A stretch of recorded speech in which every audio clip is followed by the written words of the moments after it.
Les amis, bonjour à toutes et bonjour à tous et soyez les bienvenus dans ce nouvel épisode de Thread-moi peur. J'espère que vous allez bien. Aujourd'hui, installez-vous confortablement puisque j'ai deux histoires complètement folles à vous raconter. La première va nous parler d'une rencontre sur une station-service complètement hardcore. Vous n'allez pas en croire vos oreilles. Et la deuxième se passera plutôt du côté d'un nouvel appartement avec un inconnu au 6e étage. Vous allez découvrir tout ça dans quelques instants. Mais pour les meilleures conditions, il va falloir vous installer dans le noir le plus total. Un casque sur vos oreilles, isolez-vous de toute personne et puis surtout, soyez prêts à frissonner et entrer dans l'horreur de Thread-moi peur.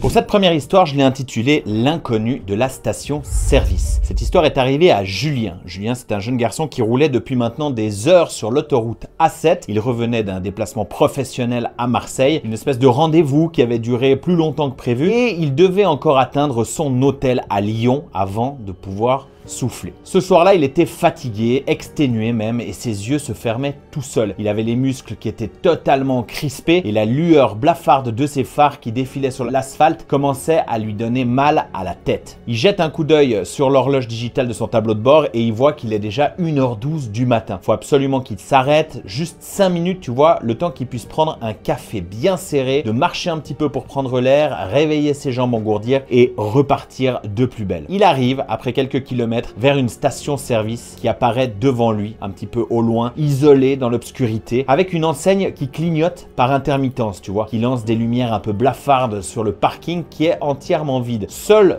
2 voitures se trouvent à l'entrée des pompes et elles sont un peu comme abandonnées, tu vois, couvertes de poussière, comme s'il y avait une fine couche de poussière qui était là depuis quelques temps. Il y avait même des insectes écrasés sur le pare-brise. Bref, ces voitures, elles n'étaient pas là de quelques minutes. Ça faisait des heures et des heures qu'elles traînaient sur le parking de cette station. Alors Julien, il gare sa voiture un peu plus loin, il éteint le moteur et il s'étire avant de descendre. L'air nocturne était lourd, oppressant et le silence presque absolu sur la station. Pas un bruit de voiture, pas un souffle de vent, juste le grésillement électrique d'un néon un petit peu fatigué juste au-dessus de l'entrée du magasin. Alors là, Julien, il prend un bon bol d'air et il pousse la porte pour rentrer à l'intérieur de la station-service et là, un malaise direct s'installe. L'intérieur, il est éclairé par des néons un peu trop blancs, même presque un peu trop agressif, tu vois. Une forte odeur de désinfectant qui est omniprésente, même étouffante. Il y a quelque chose de trop propre, de trop clinique, comme si on essayait d'effacer quelque chose à l'intérieur de cette station. Derrière la caisse, un petit peu plus loin, il y a une jeune femme avec des cheveux tirés en queue de cheval qui était penchée sur son téléphone et elle a même pas levé les yeux pour le voir quand il est rentré dans la station. Elle mâchait discrètement un petit chewing-gum, l'air absente, comme si elle était dans cette station depuis beaucoup trop longtemps et qu'elle s'attendait même plus à voir un client qui allait arriver à cette heure-ci. Julien, il passe dans les allées comme ça et prend une bouteille d'eau dans le frigo, puis il se dirige vers la machine à café. Ils prennent des forces et surtout de la caféine, donc il choisit le café le plus fort possible en espérant que la dose de caféine lui permette de tenir jusqu'à Lyon. En attendant que la machine, elle finisse de tirer le café, il jette un petit coup d'œil autour de lui et les rayons de la boutique, elles sont presque vides. Mais vraiment, je vous dis, il y a une atmosphère un petit peu spéciale. Il voit des paquets de chips qui sont éventrés, il y a des sandwichs sous vide qui sont un petit peu mangés déjà, il y en a qui sont déballés, d'autres qui sont même passés date. Et il y a même un vieux journal qui traîne sur le comptoir à côté de la caisse, un petit peu jauni et froissé. Et à la une de ce journal, Julien, il arrive à voir qu'on parle de disparitions inquiétantes sur l'autoroute, des espèces de voyageurs qui s'arrêtent à une station-service et qu'en fait, ils ne repartent jamais. Alors là, tu vois, quand il lit cette une, il a un frisson qui lui parcourt le corps. Il détourne le regard assez rapidement, il s'approche du comptoir en prenant son café et il va vers la caisse pour payer. Et c'est à ce moment-là qui vit cette personne. Un homme tout de noir vêtu qui entre dans la station-service. Un seul homme, hein, grand. Il était très grand et tout maigre, vêtu d'un long manteau noir qui traînait presque sur le sol. Son visage était complètement blanc, blafard, presque cadavérique et ses yeux étaient comme enfoncés dans leurs orbites, comme s'il n'avait pas dormi, mais depuis des semaines et des semaines. Il était là, à l'entrée de la station et il bougeait pas. Mais pas un pet. Je sais pas si ça se dit, mais il bougeait pas. Il faisait juste de fixer Julien dans le blanc des yeux. Et là, Julien, il sent son estomac qui commence à se tordre ordre, il sent qu'il y a quelque chose qui va pas. Il commence un peu à angoisser, tu vois, mais il se dit vas-y, on souffle, on reste calme, faut pas réagir, je vais payer et je me casse. L'homme en noir, il commence à avancer, mais vraiment avec des pas lourds et très lentement, sans faire un bruit, comme s'il glissait sur le sol, tu vois. Et puis finalement, il disparaît dans un des rayons au fond du magasin, hors du champ de vision de Julien. Et alors là, il y a le cœur de Julien qui bat dans sa poitrine et limite, on n'entend que ça. Julien, il pose ses achats sur le comptoir et il veut juste payer, foutre le camp, mais voilà. La caissière, elle est derrière le comptoir et elle reste totalement figée, son regard fixé sur quelque chose qui se trouve derrière lui. Alors là, Julien, il est pris de panique, il comprend pas qu'est-ce qu'elle regarde et il se retourne brusquement. Et là, c'est l'homme en noir qui est planté derrière lui. Vraiment, cette forme, il est plus grand que lui, tu vois, donc il doit lever la tête comme ça. Et l'homme en noir continuait d'avancer sans aucun bruit. Et là, il ressent une douleur fulgurante qui lui explose le ventre, quelque chose de froid et d'acéré qui vient de le transpercer. Là, Julien, il baisse les yeux et il voit la lame plantée profondément au fond de son abdomen. Un couteau. Là, sa respiration, elle se coupe. Il essaye de parler, mais un seul gargouillement s'échappe de sa gorge. Il commence à trembler des jambes, trembler de tout son corps, et puis il crache du sang. Et là, il s'effondre sur le carrelage. Et en tombant, il voit, avec sa vision qui commence à se brouiller, il sent qu'il y a quelque chose qui coule hors de lui, c'est son sang qui est en train d'inhiber la totalité de ses vêtements. Et la dernière chose qu'il va voir avant de mourir, c'est la caissière qui contourne le comptoir et qui en fait n'est pas du tout en train d'appeler les secours. Oh non, elle était en train de ramasser son portefeuille et de fouiller dans ses poches. Elle s'est même penchée sur lui, elle a plongé ses yeux froids dans le regard de Julien, pendant que l'homme en noir, lui, il commençait à essuyer tranquillement la lame de son couteau sur un chiffon. À ce moment-là, la dame, elle regarde Julien et elle fait un gros sourire. Un sourire, tu vois, lent, un sourire cruel, sans la moindre trace d'hésitation. Et avant que l'obscurité n'engloutisse Julien et qu'il meure finalement, il arrive à comprendre une chose, c'est pas un hasard ce qui se passe. Il n'était jamais censé repartir et c'était bien au mauvais endroit et au mauvais moment où il se trouvait actuellement. Rappelez-vous la une du journal, ces hommes et ces femmes qui disparaissaient aux stations-service. Voilà toute l'histoire et malheureusement Julien est tombé droit devant. Triste histoire pour commencer, c'est une histoire un peu glauque, un peu sanglante, avec un pauvre homme qui s'était simplement arrêté pour reprendre des forces et qui finalement ne quittera jamais cette aire d'autoroute. Surtout qu'à l'heure actuelle, on ne sait pas où se trouve cette station, je ne sais toujours pas si elle existe et surtout, on ne sait pas ce qu'ils ont fait du corps de toutes les personnes qui ont disparu. Est-ce qu'ils s'en sont servis pour revendre des organes? Est-ce qu'ils s'en sont servis? Je ne sais pas et j'ai même pas envie d'y penser. On passe tout de suite à la deuxième histoire si vous êtes encore courageux et que vous osez aller plus loin dans la vidéo. C'est parti!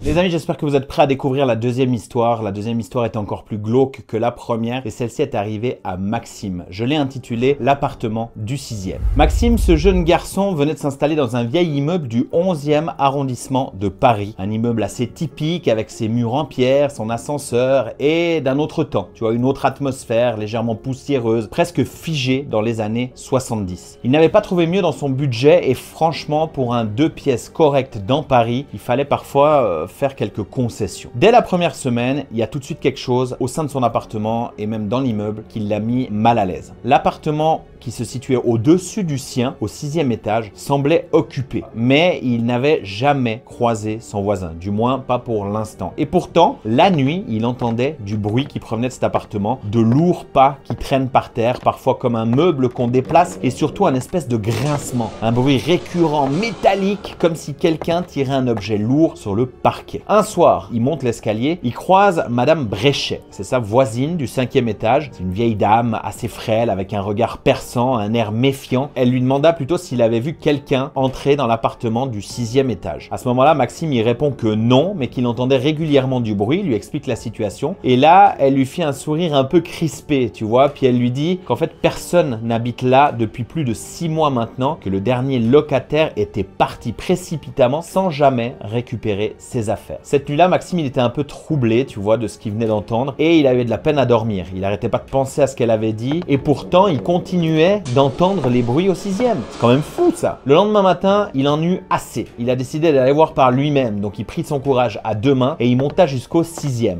L'étage était assez sombre, le couloir plein de poussière et il y avait une forte odeur de renfermé qui flottait dans l'air. Là, il s'arrête devant la porte de l'appartement, tu vois, elle était encore même légèrement entrebâillée et il commença à hésiter, tu vois, au fond de lui, il se demandait ce qu'il allait trouver, s'il avait le courage finalement de découvrir ce qu'il y avait derrière cette porte. Puis finalement, il se dit, allez, vas-y, il va va, il avance devant la porte et puis lentement il pousse la porte. Et là l'odeur était encore plus forte à l'intérieur qu'à l'extérieur. Un mélange de moisi, de poussière et autre chose. Là il commence à avancer dans l'entrée. Il faisait très sombre, tu vois, les rideaux étaient tirés. Il y avait juste un petit filet de lumière qui passait à travers les interstices du rideau. Donc il devait plier un petit peu les yeux, tu vois, pour s'habituer à la pénombre. Et l'appartement était complètement abandonné. Mais il n'était pas vide, attention. Il y avait une table assez bancale qui trônait au milieu du salon, quelques cartons ouverts qui traînaient au sol et puis au fond, un vieux matelas tout miteux qui était posé à même le parquet. Ce qui attirait le regard de Maxime à ce moment-là, c'était surtout les marques qu'il y avait sur le sol. Il y avait énormément de marques, des traînées assez sombres, des traînées longues, comme si quelque chose avait été traîné de la chambre jusqu'au salon. Et à ce moment-là, il eut la peur de sa vie parce qu'il entendit un bruit retentir derrière lui. C'était le grincement qu'il entendait tous les soirs, comme si quelqu'un venait de refermer la porte d'entrée de l'appartement. Alors là, Maxime, son cœur commençait à battre vraiment la chamade, il était complètement en panique et il se retourna violemment. Et là, en se retournant, il tomba nez à nez avec un homme qui se tenait debout devant lui. L'homme, il était grand, il était maigre, avec un visage un peu creusé, il avait les yeux injectés de sang, tu vois, et il portait des vêtements complètement déchirés. Il avait même une vieille barbe bien sale et toute dégarnie. Et dans sa main, alors là, le regard de Maxime se paralysa parce qu'il avait une scie rouillée dans les mains. Alors là, Maxime, avec le souffle court, il recule et l'homme le regarde fixement, avec un gros sourire, tu vois, qui commençait à se dessiner sur son visage. Puis, il décida de parler à Maxime avec une voix rauque et tremblante. Et il le regarde dans le creux des yeux et il lui dit: je savais que tu finirais par venir. Et là, Maxime, il panique, tu vois, complètement submergé. Il tourne la tête en cherchant une sortie. Et c'est là qu'il vit, dans un coin de la pièce, à moitié caché, sous un drap, le corps d'une personne morte. Un corps récemment découpé. Il y avait encore des morceaux de corps qui n'étaient pas secs, qui traînaient à même le sol sous un drap. L'homme qui était devant lui commença à avancer un pas et puis l'autre. Et là, Maxime, il sentait qu'il allait y avoir un problème et que ça allait mal se passer. Son cœur, il battait de plus en plus fort, il commençait à transpirer, il avait envie de crier et finalement, il s'attendait pas à la suite. Il a sauté en arrière, il a attrapé la première chose qui lui passait sous la main, c'était une lampe de chevet en l'occurrence, et il l'a balancée sur l'homme comme ça, flaf. Puis il a décidé de courir le plus vite possible hors de l'appartement. D'un mouvement comme ça, il arrive à échapper à la prise de l'homme qui essaye de l'attraper et là, il arrive dans les escaliers qui dévalent 4 à 4 en sentant le sol trembler sous ses pas. Il a même entendu l'homme qui était derrière lui et qui hurlait avec la scie dans les mains et qui descendait dans la cage d'escalier. Lorsqu'il atteignit enfin son appartement, il claqua la porte et verrouilla absolument tout. Pendant quelques secondes, il était derrière la porte et il n'osait absolument plus bouger. Puis arriva le silence le plus terrifiant de toute sa vie. Il entendit des pas arriver juste derrière sa porte. Et là, il commença à gratter derrière la porte. Il dit avec sa voix dans un petit murmure: à bientôt.